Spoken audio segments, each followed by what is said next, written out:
Hey there, and welcome to YAS, a stripper podcast.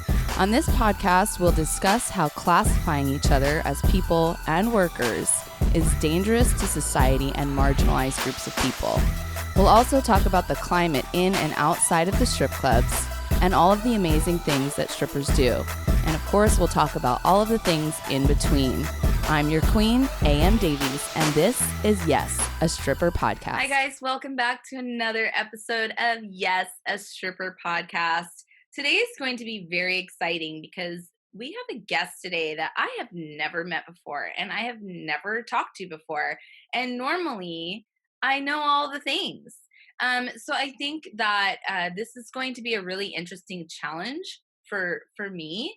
And, trying to this will be my first podcast where I truly don't know that much about the guest. I know that she has a studio. I know that she pole dances and that she's in burlesque shows. But beyond that, I don't know that much. And so I find it's going to be very cool for you guys to watch me sort of talk and interview in a different style, in a different way, where it's like really digging deep, trying to get to know somebody and trying to get their perspectives without being offensive, because I can be very direct and sometimes kind of offensive. And so, I want to tread lightly, but not like walk on eggshells, right? So you're going to witness something a little new today.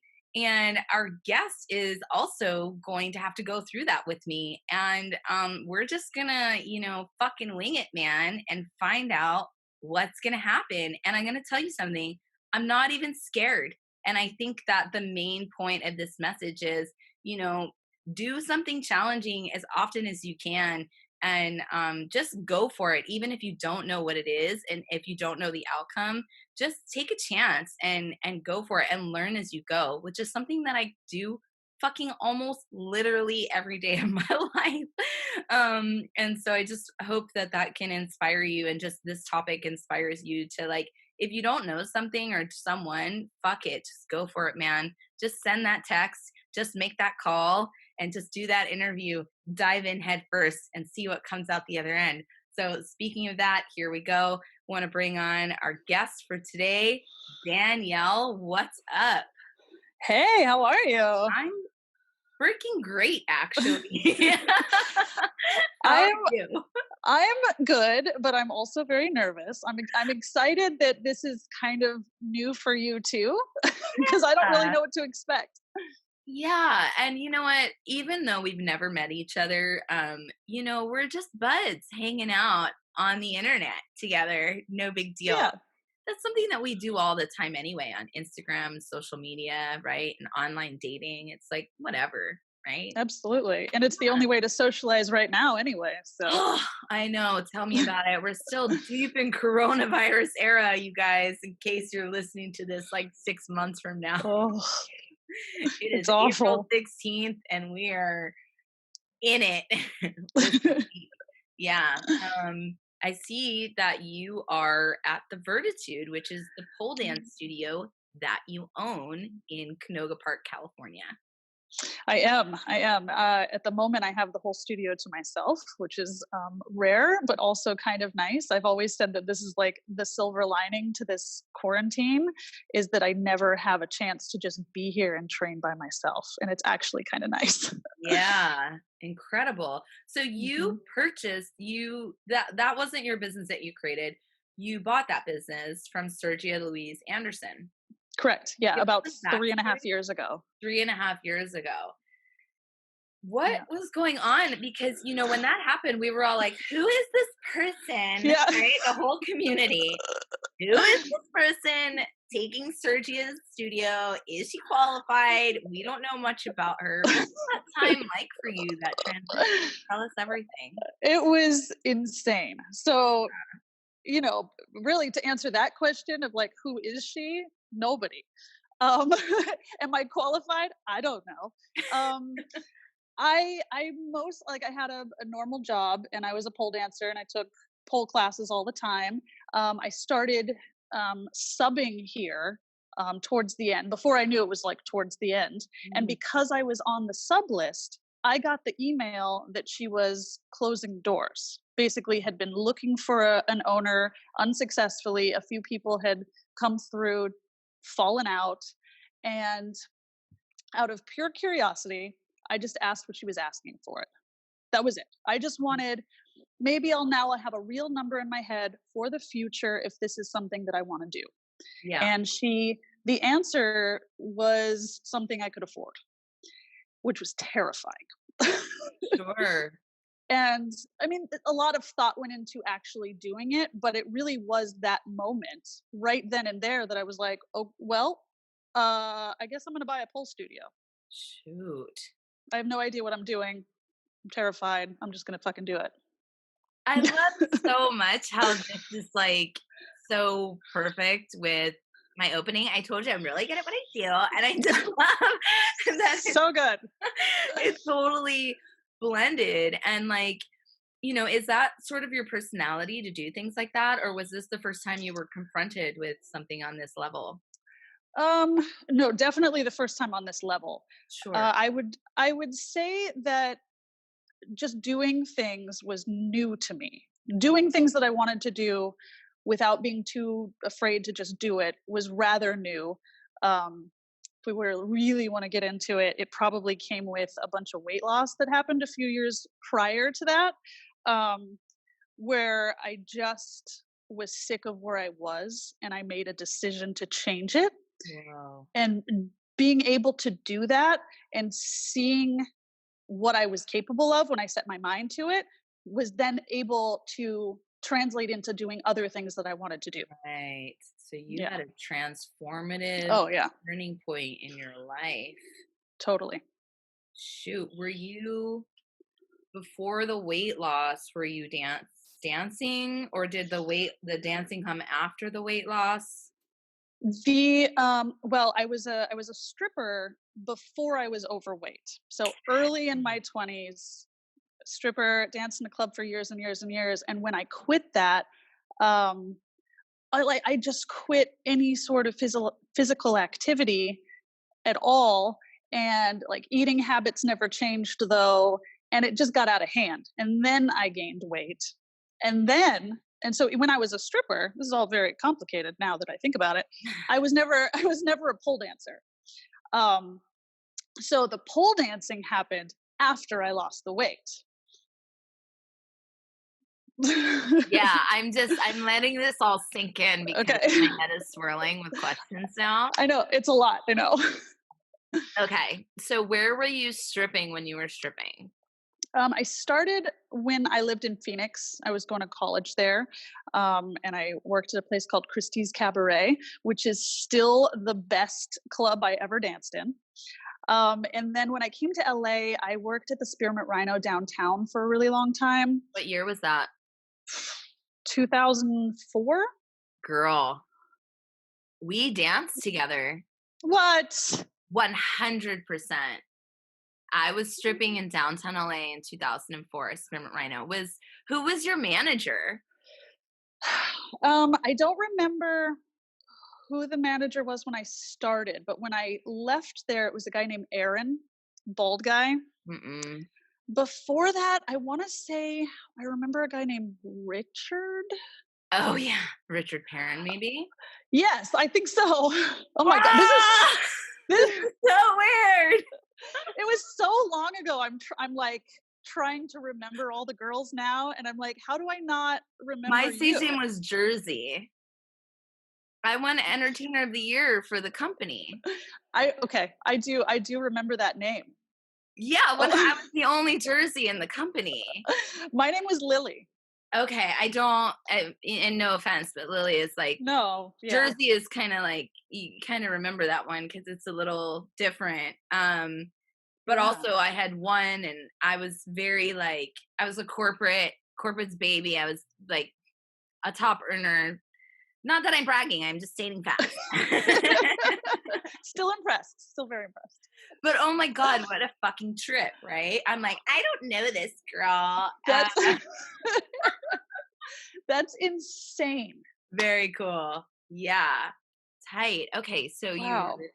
you were at the Rhino and you weren't pole dancing, which is really interesting because around that time, pole dancing was very like important in the strip club, especially in downtown LA. And not important, I would say big. It was bigger, like people, there was contests and stuff Mm-hmm. in LA around that time. Do you remember Z-Bone? Do you remember that website? Yeah. Oh, yeah. So for our viewers who don't know what Z-Bone is, it was, oh, how horrid was this thing? It was a forum for customers to go online and rate the mileage of the Mm-hmm. dancers, and to also talk shit and like make up stories about the dancers. But what they would also do is have these rigged pole dance competitions inside the club and at the Spearmint Rhino downtown LA. Yep. Do you remember Yep. those? Oh, I remember all of that. I used to be on Z-Bone all the time. Apparently I had crabs. Oh, really? According to one source, I had crabs. Yeah. I don't think I was ever popular enough. I never danced enough clubs that I never found anything about myself on there. Yeah. Thankfully, I was don't also know. very low mileage, which I was at the time proud of. But looking back on it, Same. I'm like, I would have preferred to have been considered high mileage back then. But it's fine. I think I feel the same. I mean, back then I was like, well, I'm very low mileage, blah, blah, blah. Yeah, But yeah. now I'm like, who cares? Totally. Now that my whorephobia has dissipated, I'm Mm-hmm. like, come on, high mileage.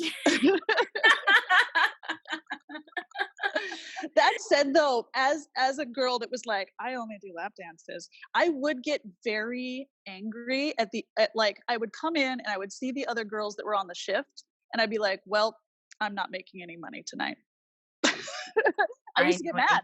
I know exactly what you're talking about, and I also used to get mad. And I look back on it now, and I'm like,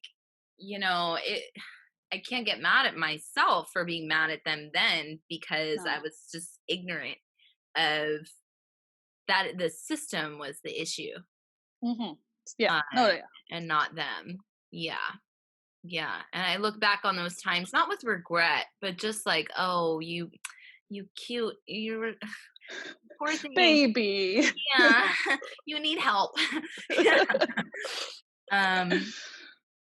Yeah, so what like shifted for you? Like what happened that all of these things just started changing, like a domino effect? Was there a catalyst for this, or did you read a book or something?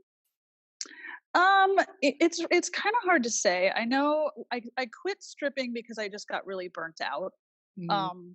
And part of it was management changing, girls changing, customers changing, and being that girl that, low mileage girl, wanting to be in an environment where nobody was trying to grope you or trying to lick you when you bent over in front of them, and feeling like you're constantly physically defending yourself at a point. I just burnt out. But it was a job that I really, really loved. So I think quitting that job bummed me out. Yeah. And at the same time, around the same time, I also got married.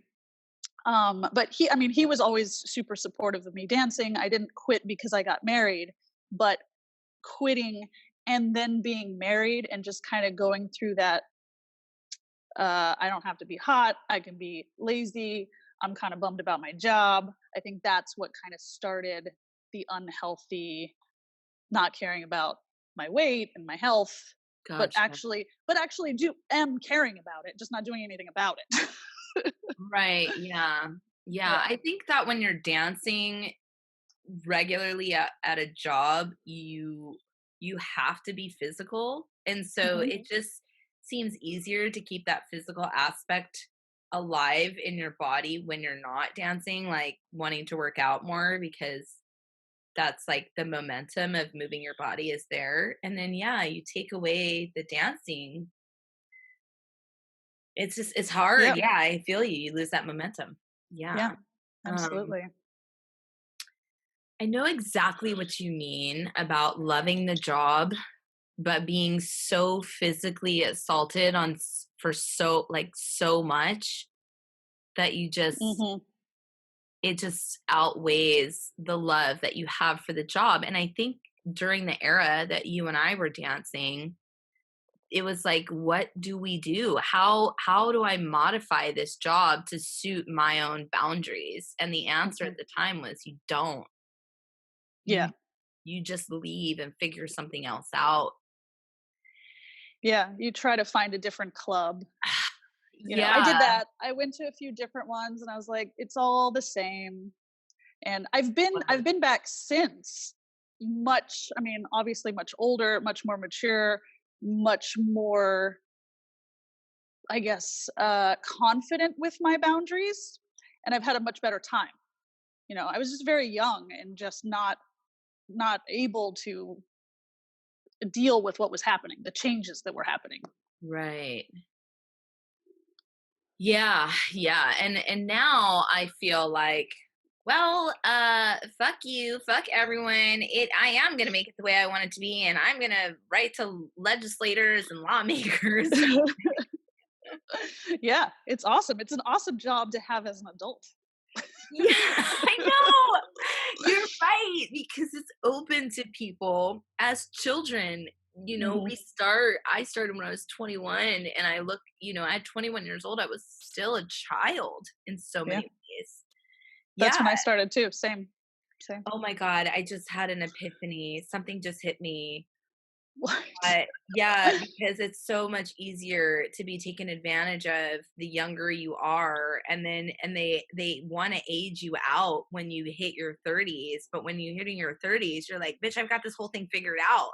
I don't Absolutely. Yeah. Oh my God, it's just like really hitting me right now, like how much control over the bodies of younger women that there is, and a lot of it has to do with our age, and we're not woke enough to realize how much we're being taken advantage of and how broken the system is. I don't, Oh yeah, for woof. sure. Yeah, yeah. We were just talking to Lulu, by the way, the Nice. producer of Bootleg Bombshells, which you're also a performer in.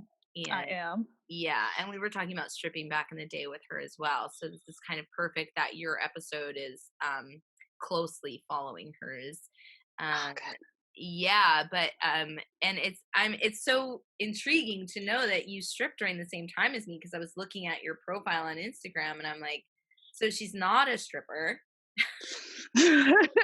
But she acts like one at Bootleg Bombshells. So it's really it's nice to know, because whatever, stripper or not, if you're a stripper ally or you're dancing stripper-esque, you still belong on this show.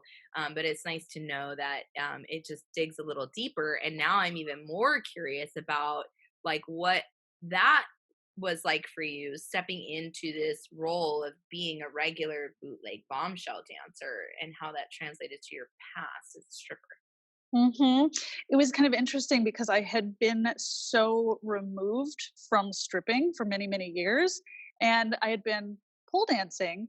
And I think when I first started pole dancing, it was very tricks based. It wasn't exotic based. And it was in me and I knew how I could dance, but I really held it back for a very, very long time. And then it started to come out a little bit more when I got the studio and I kind of grew into my own dancer. And I was like, well, however I want to dance is just fine. But getting back on stage with Bootleg Bombshells, it was like all of that was in there just came, it was just right back. Like I was able to just turn it on like I used to. I used to walk into the club and like that different persona would just be there. And it happened just like that with Bombshells. Yeah, I have like chills like running down my arm right now. Yay. I know exactly what you're talking about. And I don't think that unless you've experienced it, that people really understand. It's like riding a bicycle, but with like the energy of Storm from X-Men inside your chest, right? Oh yeah, absolutely. It was just in there just waiting. Yeah. Yeah. What do you think that is? Like, is that do you think that's in every woman and every like femme identifying, where it's just like we have this deep, erotic, sensual creature inside of us just trying to claw its way out? I mean, I do think so, just based on how I feel. And society is so against it, and we spend so much time trying to suppress it and like bury it down, that if you're given the opportunity where you know it's safe, it's gotta just want to bust out, right? Yeah. I Yeah. mean, I'm sure a lot of people have it and have just never been given the opportunity to let it out. Yeah. How do we make How that do we get it happen out? for every woman on the planet? I feel like Sheila Kelly right now when she walked into a strip club for the first time and was like, "This must happen for everybody," you know?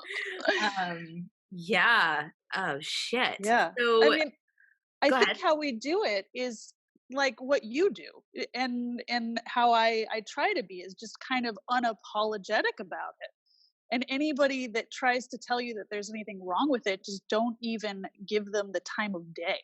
100%. Yeah. Just keep doing you. Yeah. Hmm. So how many bootleg bombshells shows have you done? Because I know there's 375. I just found out total. Oh my god, I have no idea. Okay, I've been in sorry.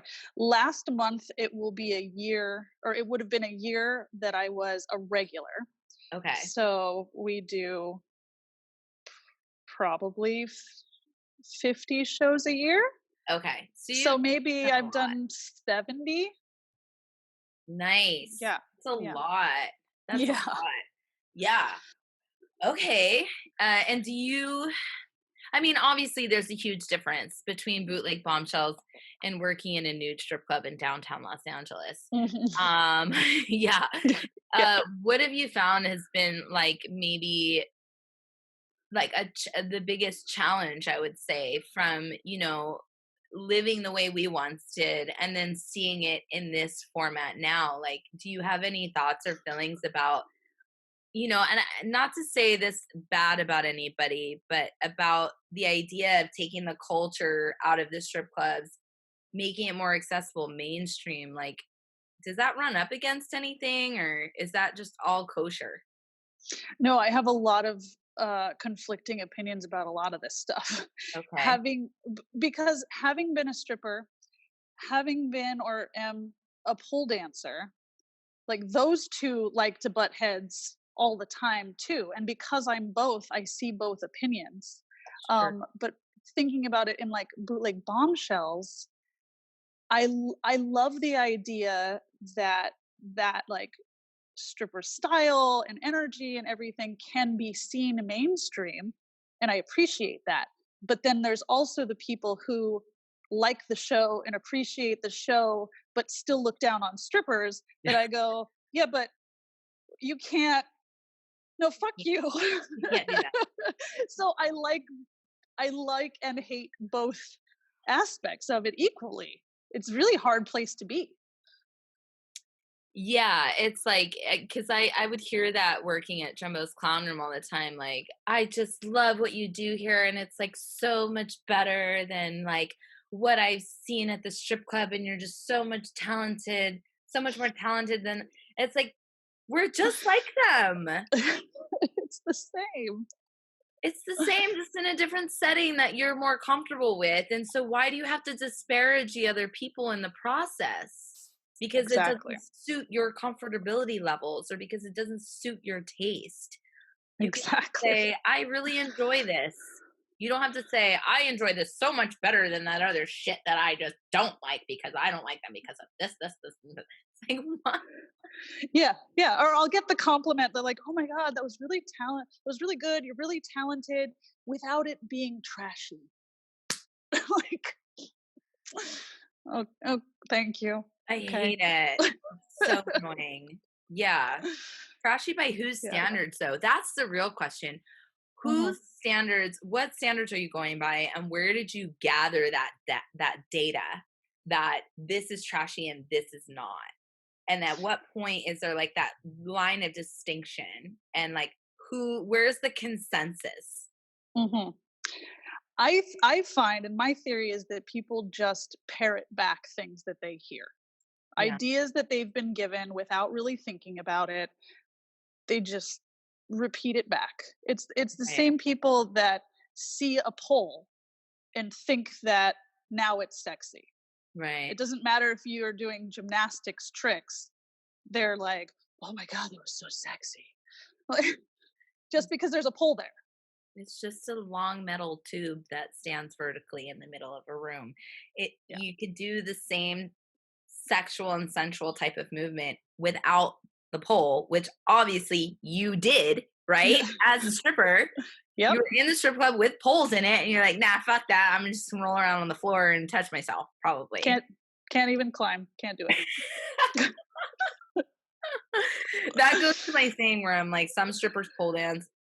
Not all strippers pole dance, and not all pole dancers strip. Mm-hmm. Right? And so it's funny that you lived both worlds. You were a stripper that didn't pole dance, and then you became a pole dancer that stripped. Yep. It's really weird. And of course, I get like the dumb questions when people find out I'm a pole dancer. They go, oh, are you a stripper? And I'm like, well, yes. Yeah. But no. I know. Why do you have to put that label on me and put me inside of that box? Is it really helping you sleep at 3 a.m.? Are you waking up and asking yourself, oh my God, I really need to know, is Danielle actually a stripper or not? It's very important. It's so stupid. Yeah. Oh my goodness. Yeah. Whatever. People are gonna do what they're gonna do and think what they're gonna think for till the end of time. And and so here's what I'm curious about. My earring is stuck, it's hurting me here. I kind of want to go back to the transition from when you quit stripping to when you did pole dancing, because your body changed. And the reason I would like to talk about that, if you don't mind, is because I, through my teachings, try to teach women to love their body no matter what phase of life their body is in. And so did you, because as a stripper, we build a lot of confidence through the work that we do. Did that confidence and like positive self-talk bleed into the times where you felt like your body changed, or did that alter, or did it come back? Like, what was your self-talk like during that process of change for you? Sure. When I was overweight, I definitely had no confidence. And I think if you'd asked me at the time, I would say that, I was depressed because I was overweight. But I think I was overweight because I was depressed. It was the other way around. And I might get emotional, just letting you know. Okay, I cry sometimes too. Okay. So what happened is the switch that kind of flipped when I decided to get healthy. And I don't like to say lose weight. Obviously, I lost weight, but it was really just to get healthy and to be happier. Was I was about to turn 30. And I was like, well, man, I'm old, I'm fat, I'm unhappy. I know these things aren't true. 30 is not old, but at the time when you're 29 turning 30, you're like, fuck. Yeah. So I feel that. So I just thought to myself, well, you know what? I can't do anything about turning 30, but I can do something about the other things. So quit your bitching about it and do it. And that was all I needed. It was just the fear of being old that I was like, I can't be old and fat. So, So I changed everything. I changed my diet. I started exercising. And as I started losing weight, I would feel better about myself. So I was still kind of attached to, feeling good about myself when I'm only thin and beautiful and stuff like that. I would say that changed once I started pole dancing, because I had to view my body by what it could do, not by what it looked like. And that's when I really started to get that confidence back and realize, because the other change happened too. I lost all kinds of weight. I looked good. And then I started getting like muscly arms that everybody tells you is not feminine, is not attractive. And then I started feeling bad about that. Then I was like, wait. Society! I can't can't handle it. So I was like, I don't care. My arms look like this because I can do all this cool stuff. And that's when the confidence came back. And that's what makes me emotional, because I get to help other people find that. And it's an amazing change in your brain. It is. I'm often have thought about, and I've gotten really stoned one day and made a voice memo about what the fuck is it about pole dancing that makes you love yourself and love anyone else who does it, like, immediately. Like, you're Right? hooked. It's What magic. is it? I think when I get really stoned, I get more smart than I already am. And I think what I've theorized is that it creates a movement in your hips, because we're taught things like body rolls and figure eights where we're moving our hips, and that's sort of the natural inherent way of like what our bodies are built to do, because we're built to procreate.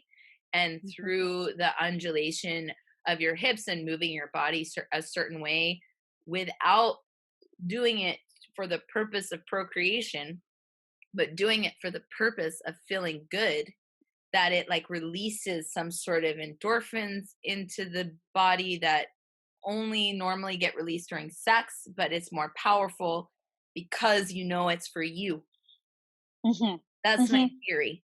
Yeah, I was actually going to say that. I think that's exactly right. But I think a big part of it is allowing yourself to be sexy for you and not for somebody else. Exactly. And so you only have to make yourself happy. There's nobody else feeding back their opinion on how you're moving.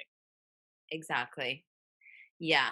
And even if you're like clumsily figuring it out as you're doing it, it's still like what you said, like when we're in class and stuff, no one's like judging you for messing up. Everyone's in the same boat.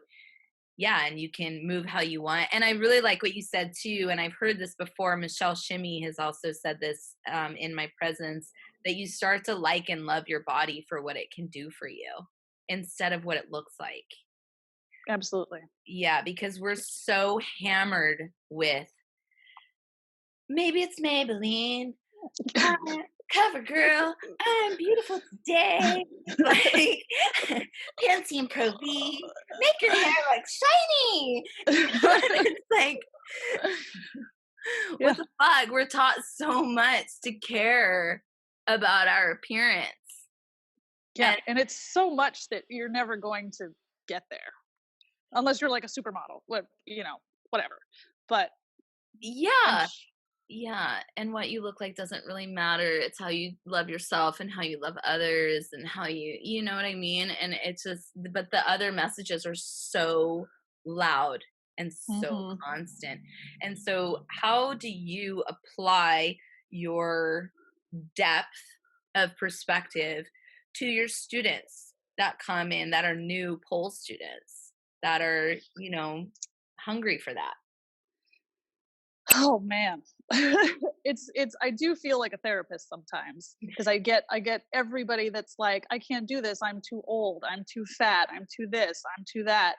And I don't really lead with the fact that like I used to be overweight and upset and I found all this. Every once in a while, if it's like the right person that needs to hear it, I'll tell them. But I think, like we were talking about before, is like you lead by example. I'm just unapologetic in how I want to dance, and I make it very apparent to them. I don't tell them that they can move however they want. I show them that whatever you're doing is right. Yeah. And have you had students of yours come to you and basically confess that pole dancing has changed their life? All the time. Yeah. All the time. I have people that have relationship issues, self-esteem issues, everything. And they go, until I came here and started dancing, I was miserable. And this just is my safe place. And I get to come here on a bad day and everything's okay again. all the time. Yeah, yeah. I've met so many students who are like, I started pole dancing and then I broke up with my boyfriend. Yes. Because Yep. they realize what their power is inside, and it just transforms people. It's so and it's one of the main reasons I love the pole dance community.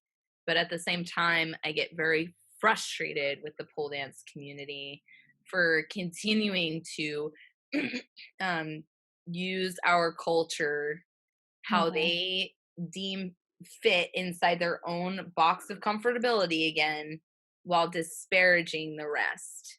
Hmm. And so, do you have students that come in and are uneducated about the history of pole dancing and how we got here, and how do you handle that? Absolutely. As a studio owner, I have to be very kind of understanding of everybody. I personally will have a reaction when somebody says something like that, of like, oh, I don't want to be like a stripper, I don't want to go to the exotic class, I don't want to, they're obviously trying to separate themselves from any sort of stripper past. And as personally, I have a problem and want to kind of bark back at them, but Sure. I can't. I have to be understanding of their experiences. Mm.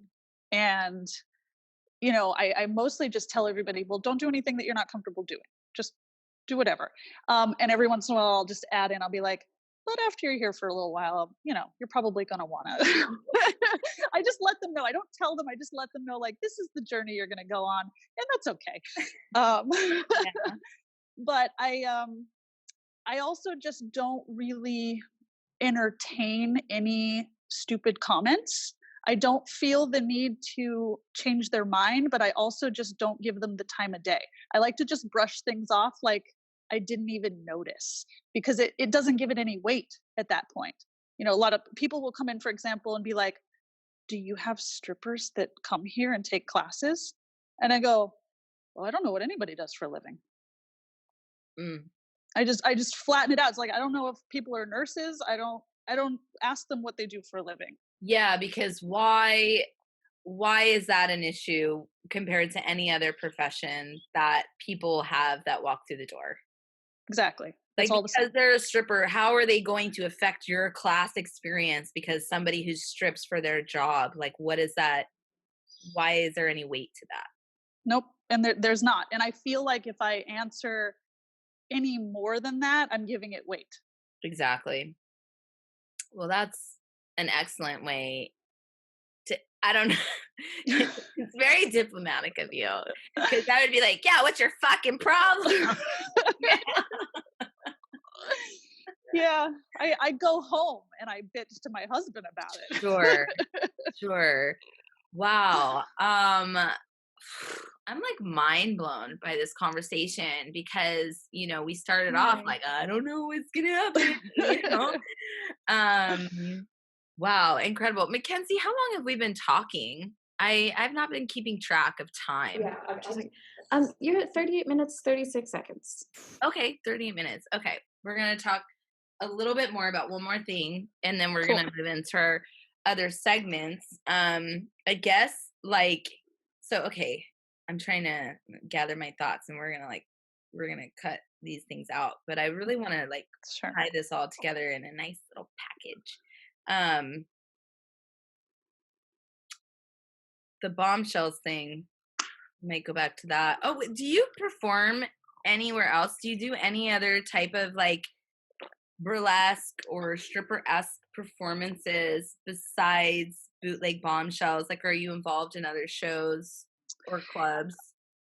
Yeah. I sometimes perform with Wicked Woman. I don't know if you're familiar with them. Yeah, they do that at El Cid on Yes. Hollywood, right? Yeah. Yeah. And their show's super unique in the fact that they play an entire movie, and then acts will come on in character or in theme at specific parts in the movie. So you're watching the entire movie with pole aerial acts kind of put into it. It's really fun. So interesting. And how do you get paid for that? Is that tips only, like bootleg bombshells, or? No, we get paid as a performer. There's very rarely even tips in that show. Oh, wow. Okay, Mm-hmm. interesting. And I'm guessing that you probably haven't worked in a strip club since you quit, right? Or No, I have a few times. It kind of stopped once I bought the studio. I was just too busy, yeah. which is great. But I was working at a place for a while. It was just a bikini bar in the Valley, Club 7557.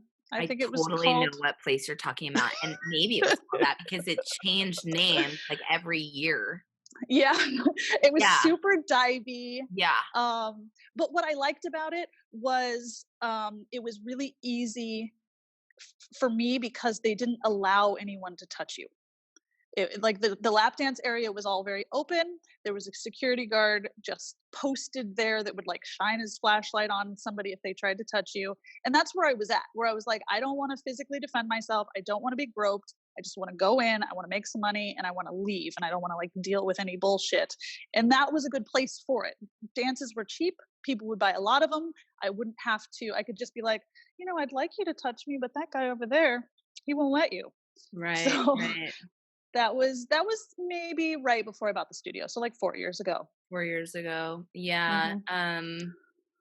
Yeah, the landscape is gnarly in Los Angeles.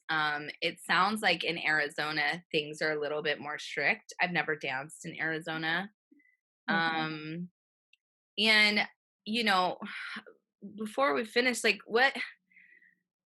I'm okay with full service sex work and the whole spectrum of sex work. And I'm even okay with working in the same building where that's going on.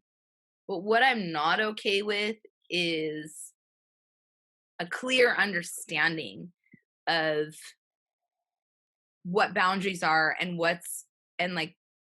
who's doing what and asking for consent from the worker. How do you feel about that? I feel like I agree with you. Okay. I at this point, it used to be different when I was a little baby stripper, but at this point I have absolutely no problem with a person doing what they feel comfortable doing. I think I'm even okay with doing more than lap dances now. I just at that time was like, I really just don't want to deal with it right now. I just want to make some easy money and leave. But I think, I was always pretty confused about the rules in the clubs. And I think that was the problem that I had, where they told you that this wasn't allowed and this wasn't allowed, but it was definitely it all was happening, but it's not allowed. I just want it to be clear. I just want to know, if I'm going to work into a club or work at a club, I want to know what everyone else is allowed to do.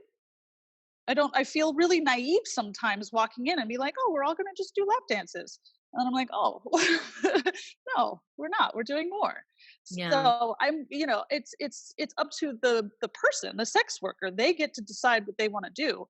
And that's not up to me to judge or care about at all. Right. And consent, obviously, like you said, like people should not just be groping you without asking you. Yeah. I've heard other sex workers, and because obviously there's sex worker on sex worker shame, which I don't blame them for. I blame the years and years of programming that has been plugged into us from the minute we're born.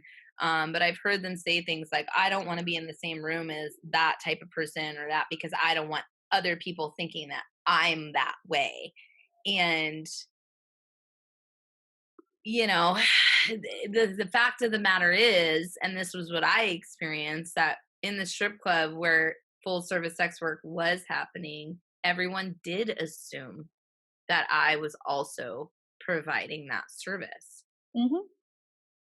So there's obviously, it's not the sex worker's fault that the abuser, perpetrator is treating you the same as the next person. It's the system's fault. It's how we've been trained. Do you see where I'm going with this? Yeah. How do we Absolutely. fix that? I think the only fix is just more transparency. Because I feel the same way where, on those days back in the day when I was mad to be on a shift with certain girls because I know that I wasn't going to make any money, like you can't blame the girl. She's just hustling. She's just making the money. She's doing what she's willing to do. You Mhm. can't blame the guy. Like they've just been told that these things are allowed. So why would they not think that you were also Oh my God, you're offering right. that service? Yeah, Like totally. you can't there's no one Yeah. problem. Yeah. I Yeah. don't know. It's Well, very I think there complicated. actually is one problem, and the fact of that is that full service sex work has been criminalized, and I think that's why there's such a Yes. lack of talking about. They're like, "Oh, this is illegal, and you're not allowed to do it," but then they're like, like blinding Yes. themselves because, and then because it's illegal, there's no conversation around what boundaries are and what's okay and what's not. And then hence we have this just, what do you call it, a shit show of assault and misunderstanding. Mhm. Mhm. Yeah. Yeah. Just legalize it and just make it transparent and I think 100. it'd be easy. Yeah, easier. Easier. Humans are so fucking Sure. complicated. Yeah, Yeah. Yeah. Oh my gosh, amazing. I'm so glad that we have this history together, especially, and let's It's crazy. I know, but let's circle back. Do you remember it in downtown LA, Spearmint Rhino, when Suge Knight used to come in? Do you remember that? Okay. No. Yeah, he used to come in and we would like stay away from him. It was like, and those types of crews and like basketball stars and rappers, like that was like heyday, like 2003, 2004 at Spearmint Rhino. Mhm. They used to do, okay, do you remember this? When they would raffle off Lakers tickets Oh yeah. Oh, I through remember lap that. dancing. So Mhm. whoever bought the most lap dances in a row won like 4 like really good seats to Lakers games. Yep. And then you always wanted to be the girl that kept the guy down for 20 dances. Yep. I was never that girl and I knew it. I knew. I was like girl next door, tiny boobs, like Oh my God. I was the I was girl. not that I was girl. the girl doing like bumps of cocaine while lap dancing. Oh Oh my yeah. god. Oh yeah. And like ripping them off. I was so bad. I would like overcharge, inflate how many dances. I had a whole system for how I would confuse them. Oh my I was god. so bad. I was such an I angel. was not an angel. I was fucking the manager, getting felt at by the bouncer in the janitor closet. Like, Oh my god. I was Oh so my bad. god. You just reminded me that I like one of the DJs was like trying to grope me in the dressing room one time. So, if you went into the dressing room and the stairs were immediately on the right, there was like Yep. that little landing with the mirror there. Yep. I used to like set my shit there, and that was like my little spot that I would like Yeah. put my drinks, put my like lipstick or whatever. I Yeah. remember him coming back there and like coming up behind me and like grabbing my ass and telling me that we should like go to his car or something. Oh And my God.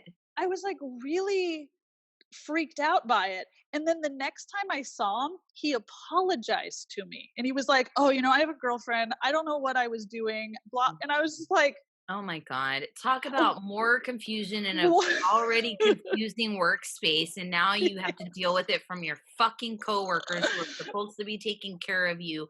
What a shit show. It was so confusing. Meanwhile, I was instigating all of those things. I was so young and naive. I was also young, but I was like, oh, I can do whatever the fuck I want 'cause it's the wild, wild west. Yeah. Yikes. Oh my God. Thank you for bringing up those memories. Amazing. Amazing. Amazing.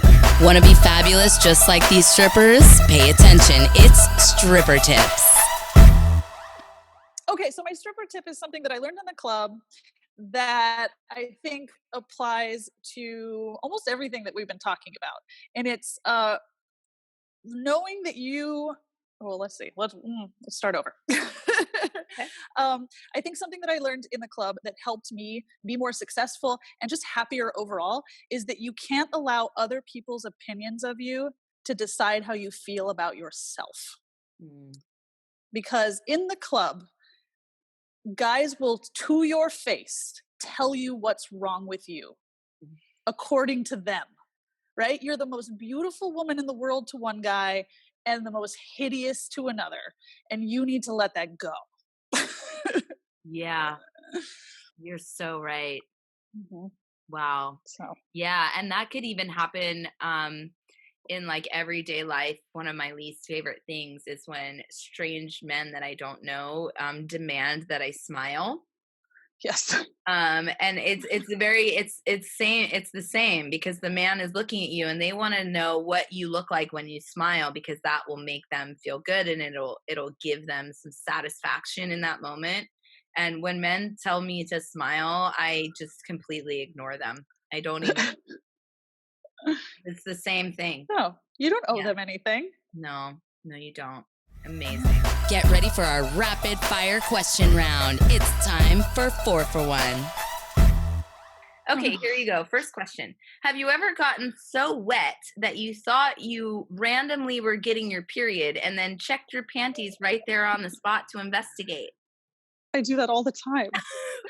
Mostly in the car. Oh, good. All right, who's your stripper hero? Oh my God. My stripper hero. Can I say you?